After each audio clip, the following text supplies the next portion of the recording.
Hello dear students, welcome to my class.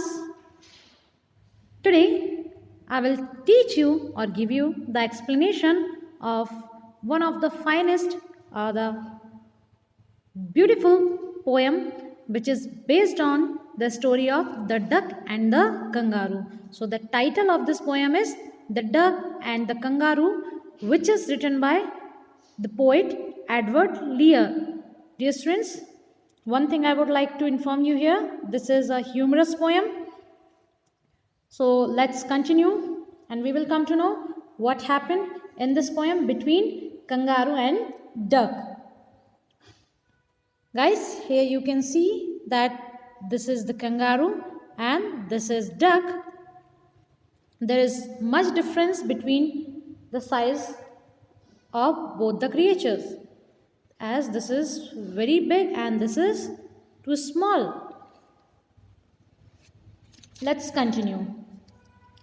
Said the duck to the kangaroo, "Good gracious, how you hope." अब यहाँ पर बातचीत चल रही है किसकी? डक की और कंगारू की.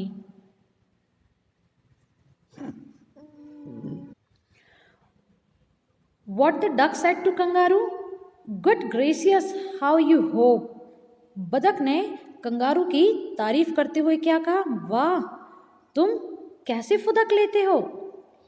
Over the field and the water too. चाहे खेत हो या पानी के ऊपर, तुम कैसे फुदकते हुए लंबे लंबे डग भरते हुए निकल जाते हो. As if you never would stop. और तुम्हें देख करके ऐसा लगता है कि तुम कभी रुकने वाले ही नहीं हो या तुम कभी स्टॉप ही नहीं होगे. My life is a bore in this nasty pond and I long to go out in the world beyond. यहाँ पे डक क्या कह रहा है कि dear kangaroo, I am getting too much bored in this pond. मैं ये जो पॉन्ड है, नेस्टी मीन्स अगली, खराब, बदसूरत, मैं इस बदसूरत से पॉन्ड में, तालाब में घूम घूम कर बोर हो गया हूँ. And I long to go out in the world beyond. और मैं बाहरी दुनिया देखना चाहता हूँ जो यहाँ से डिफरेंट है. I wish I could hope like you. मेरी यही इच्छा है कि काश मैं तुम्हारी तरह कूद पाता, लंबी छलांग भर पाता और बाहरी दुनिया को देख पाता. Said the duck to the kangaroo. ये बातें किसने कही? बतख ने कंगारू से कहा कि मैं तुम्हारे साथ ये दुनिया, काश मैं भी तुम्हारी तरह होता तो मैं भी छलांग लगाकर इस दुनिया को देख पाता और इस छोटे से खराब से तालाब से निकलकर बाहरी दुनिया में घूम पाता. So let's see what happened next. Second paragraph. Please give me a ride on your back. तो प्लीज क्या तुम मुझे अपनी पीठ पर बिठाकर सवारी कराओगे? Said the duck to the kangaroo. Duck ने किससे कहा? कंगारू से कहा कि तुम मुझे अपनी पीठ पर बैठा लो और मैं तुम्हारी पीठ पर बैठकर ही सारी दुनिया देख लूँगा. I would sit quite still and से नथिंग बट क्वैक. मैं तुम्हारी पीठ पर बिल्कुल चुपचाप बैठूंगा, सिर्फ क्वैक की आवाज़ करूँगा, उससे ज़्यादा मैं कुछ भी नहीं कहूँगा. The whole of the long day through and we had go to the Dee and the Jelly Bo Lee. अब यहाँ पर डक क्या कह रहा है कि जब तुम मुझे अपनी पीठ पर बिठाकर घुमाने के लिए ले जाओगे तो मैं कहाँ कहाँ घूमूंगा. We had go to the Dee and Jelly Bo Lee. ये देखिए यहाँ पर डी एंड जेली बोली, ये समुद्र पार के कुछ स्थान हैं, उनके बारे में यहाँ पे मेंशन किया गया है. ये कुछ प्लेसेस है जहाँ पे डक घूमना चाहता है. Over the land and over the sea. और उसने कहा कि मैं धरती के उस पार और समुद्र के उस पार भी घूमना चाहता हूँ.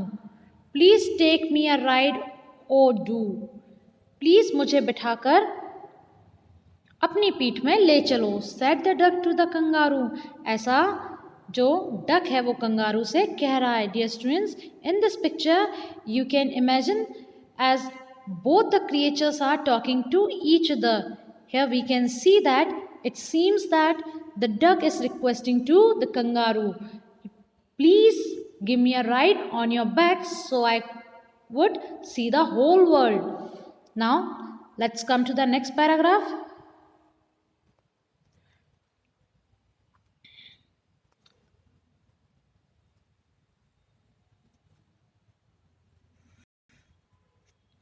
Paragraph number 3. Said the kangaroo to the duck. अब देखते हैं यहाँ पे कंगारू जो है डक को क्या जवाब देता है. This requires some little reflection. क्या कहा यहाँ पे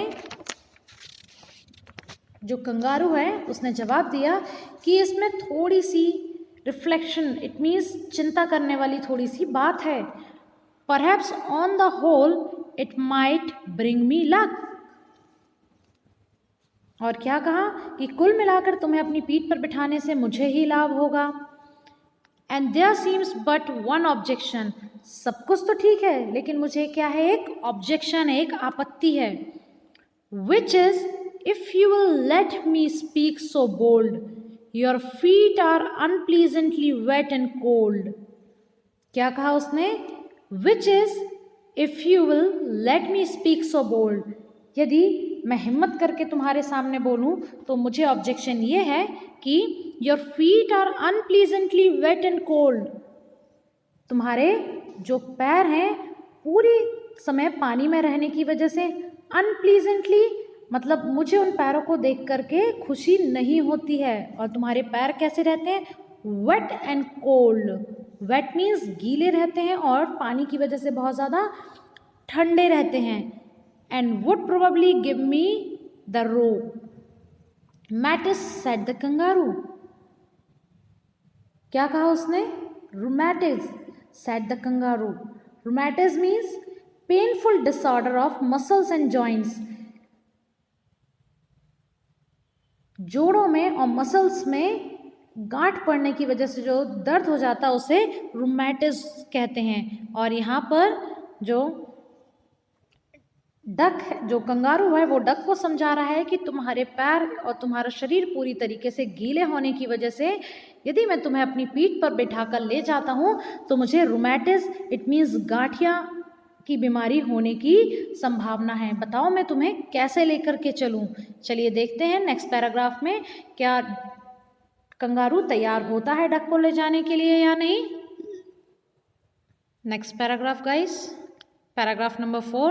I hope you all have taken out your books to get the clear view. Said the duck, as I sat on the rocks, I have thought over that completely. क्या कहा duck ने, said the duck, as I sat on the rocks. उसने कहा कि जब मैं ऊंची चट्टान पर बैठा था तो मैंने इस बात पर पूरा विचार किया. I have thought over that completely. तुम ये जो समस्या मुझे बता रहे हो मेरे गीले पैरों के बारे में, तो जब मैं चट्टान पर बैठे था तो मैंने इस विषय पर बहुत अधिक चिंतन किया. I thought so much and I bought 4 pairs of worsted socks which fit my web feet neatly. और उस चट्टान पर बैठे बैठे ही मुझे विचार आया तो मैंने ऊन के 4 जोड़ी मोजे खरीद लिए, सॉक्स खरीद लिए, which fit my web feet neatly. और ये जो मोजे मैंने खरीदे हैं, ये जो सॉक्स मैंने खरीदे हैं, ये मेरे जालीदार पाँव के लिए बिल्कुल ठीक हैं, बिल्कुल साफ रहेंगे, मेरे पैर भी गीले नहीं रहेंगे और मेरी वजह से तुम्हें कोई दिक्कत भी नहीं होगी. And to keep out the cold I have bought a cloak.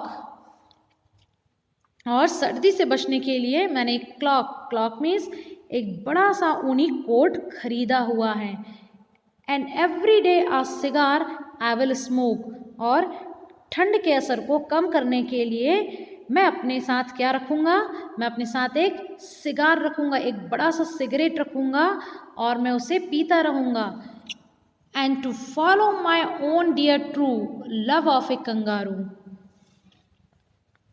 और क्या किया करूँगा, मैं तुम्हारी देखभाल करने के लिए ये सारे कष्ट उठाने को भी तैयार हूँ, all to follow my own dear true love of a kangaroo. और ये सारी चीज़ें मैं, जो मेरा प्यार तुम्हारे लिए है कंगारू, उसे करने के लिए ये सारी चीज़ें फॉलो करने को भी तैयार हूँ। लास्ट पैराग्राफ बच्चों। Said the kangaroo I am ready.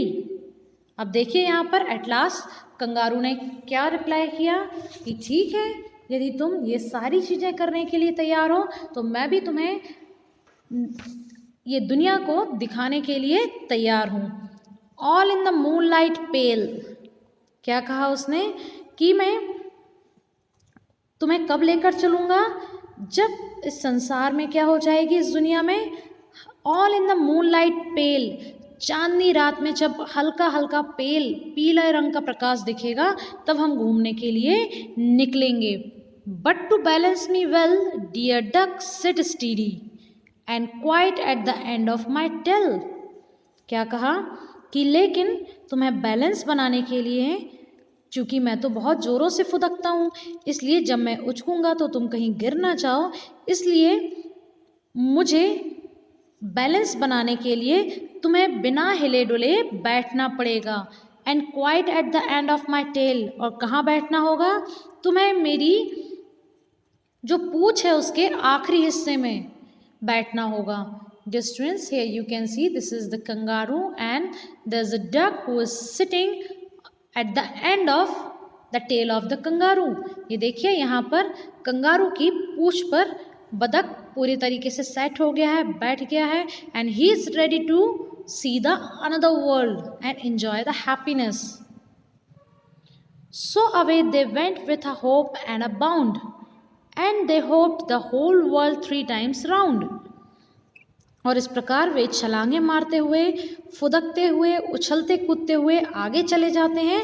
और इसी तरीके से उन दोनों की जोड़ी ने इस संसार के कितने चक्कर लगा लिए हैं, होल वर्ल्ड 3 टाइम्स राउंड, पूरी दुनिया के लगभग 3 चक्कर वो लगा चुके हैं। And who so happy O who as the duck and the kangaroo. और ऐसा लगता था उन दोनों को देख करके कि मानो इस दुनिया में उस डक और कंगारू से ज़्यादा खुश कोई भी नहीं है। So dear students, in this poem we came to know that the kangaroo agreed at the end to take the duck on a long journey and give him some instructions. At last they went round the world 3 times and both of them very happy. I hope you like this poem. Thank you.